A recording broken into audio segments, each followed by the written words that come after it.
এই ধরনের কোনো আলোচনা ওনাদের সাথে আমাদের কোনো পর্যায়ে হয়নি। আমরা এই ব্যাপারে আমাদের পক্ষ থেকে একটা বক্তব্য আমরা দিচ্ছি আর কি। আমাদের জানা মতো এটা একটা অসত্য বক্তব্য। এই ধরনের কোনো আলোচনা বিএনপির কারোর সাথেই হয় নাই, ওনার সাথে তো না, কারোর সাথে আমাদের হয়নি। সরকারের কাছে তো দাবি দিতে হয়, অন্তর্বর্তীকালীন সরকারের কাছে আমাদের এই দাবি যেন কাকে চাপে রাখা বা কাকে খুশি করার জন্য এটা আমরা করি নাই।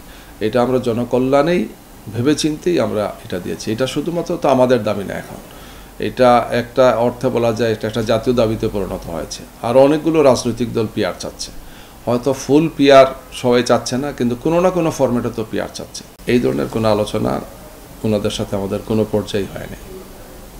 আমরা এই ব্যাপারে আমাদের পক্ষ থেকে একটা বক্তব্য আমরা দিচ্ছি আর কি। আমাদের জানা মতো এটা একটা অসত্য বক্তব্য।